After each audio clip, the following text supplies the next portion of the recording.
Hello friends, neighbors, I'm John, your whiskey neighbor here. Welcome down the Nook. Welcome to Sunday. So we're going to shoot some samples.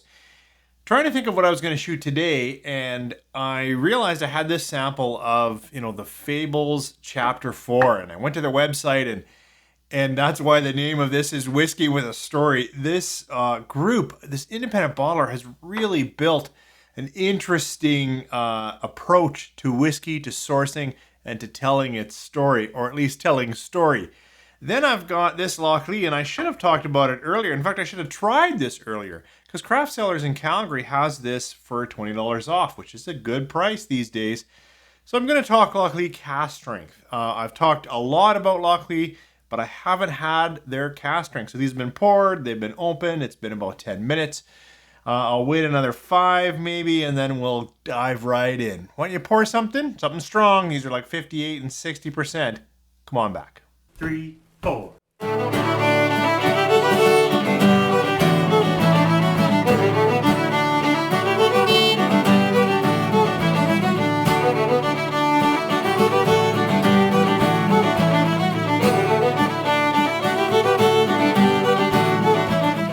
Well, thanks for coming back to join me.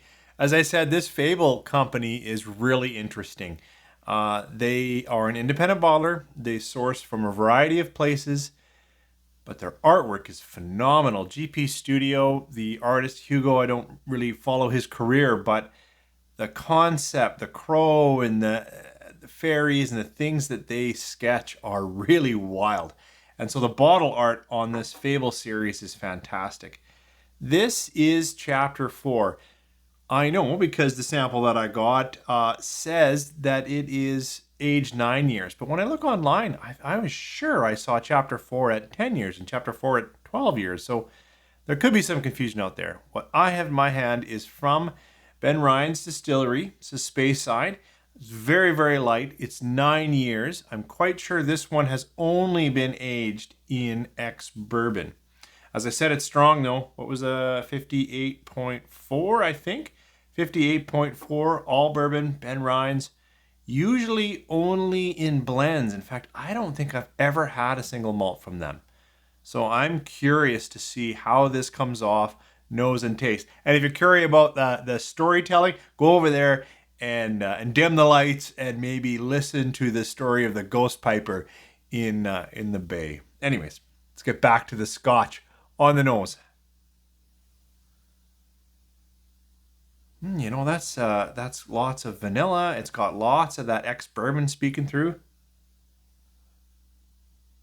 But there's a light fruit, almost like a white grapefruit. I don't mean grapefruit, as in lots of citrus. I mean a light white, maybe grape. And I've said that, I'm getting citrus, but a little more like lemon citrus. Fairly sweet, so, lemon pie. Yeah, the more I nose this, the more it's going into that lemon curd, lemon citrus, sweetness with a bit of malt. I'll stick with that. See what it's like on the palate. Sancha. An interesting malt. I was going to say, it's playing into that sweet fruit, but then it actually just like kicked it into another gear and went somewhere else. It's a little nutty. I just had some macadamia nuts yesterday, not this morning, so I'm thinking like that bit of a creamy macadamia nut, roasted almond, lots of lemon. Maybe now it's rounded out to a bit of orange. It's sharp, 58%, but not where you'd expect it. It's surprising how little spicing I'm getting around the edges of my palate. That's where I get black peppers. If I'm having rye, I get that all the time. It's not lighting that up area at all. It's really in the finish where I'm getting more hug, more grip, but not on the spicy edges. I better try another sip. Sancha, I'm enjoying this one.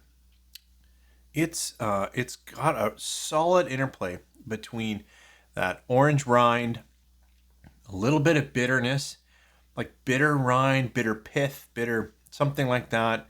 some nuttiness. I'm going to go now back to roasted almond, some of that oak.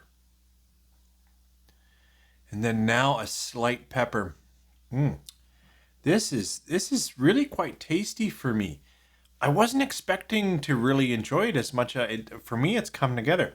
Second sip, I tossed it around a lot more, so I've lit up more of my palate. I know I was commenting on that, but this is a very tasty, I would say, you've got that lemon, vanilla, nut, and bitter orange are the core of it. But it's a difficult one for me to explain how it's coming together, because for me, it's come together actually quite well. I'm enjoying this, if that's what you're looking for. Noticeably, for me, and if it's a single cask, so I'm pretty sure I got this right, but it's very spirit, light wood interplay. At 9 years in an ex-bourbon cask, there's not as much oak as you might think. Nice one. So shifting over to Lochlea, this is their batch 1 cask strength, and I wish I had tried this before I went down south. I see Craft Cellar still has it on sale for $20 off, so that's really good. It's 60.1, so we've gone up slightly in ABV. Don't know how that'll show. It's also natural non-chill filter and is a good example of how this one has ex-bourbon, but also ex-Oloroso, and you can see this is probably a 4-year-old Scotch. I'm just guessing. This is a 9-year-old. And you can see how different the coloring is. Just ex-bourbon. And this has some ex-Oloroso. Both natural, both non-chill filtered. So we can at least think about the color. Let's try Lochlea batch number 1, cask strength on the nose. Boy, true to form, especially coming off this. I'm getting that roasted berries in with the nice vanillas. Coming back, this is light. Wow, I almost got a bit of salt in that one. Like just the impression of a salty sea breeze, which is wild. It's the space side. This is now all kinds of fruit. Ripe fruits, a little bit of generic sweet fruit cup, but then I can get into just some sweeter berries, some sweeter sherry. The Oloroso is quite strong. Let's try it on the palate. Sanja. I think I've shared with you before that I like Lochlea's spirit. I think it is, it has enough body to it. It has a good core flavor, malt sugars, that is just done well. It really coats my mouth well. I probably its strongest thing for me is that nice experience that makes me feel like I've had a sip of something a little more luxurious, because it's also youthful. And that means I am getting edges of a little more alcohol bloom, edges of a little more, I don't want to go so far down that, but just alcohol. I get a little more alcohol hug. I get a little more, I don't want to say rubbing alcohol because that really kicks it down. That's not what's going on, but it is youthful. Coats so well. Really like the Oloroso sherry in the nose. And I think the bourbon, its first fill is speaking into almost a little buttered toffee that I can get on the edges. That even though this is ex-bourbon, it just seemed kind of like vanilla and light oak. Whereas here, I am getting a little more butterscotch, butter toffee, some of those edges in with the creaminess. And then, of course, the Oloroso just wraps it up in some of that older fruits, leathered fruits. It's just that it's too young to get really leathered fruits, so it's just more cooked fruits and a fruit cup. I know it's a little negative. I actually like these both. And, if you like cask strength, younger, but, balanced sherry and first fill bourbon, that's a great deal. In Calgary, $20 off. Yes, please. This Fable, I know a lot of people in Edmonton carry it. I've seen it at Whiskey Drop. I've seen it around. I haven't seen their stocks. I don't know. Maybe they're sold out. I apologize if they have. But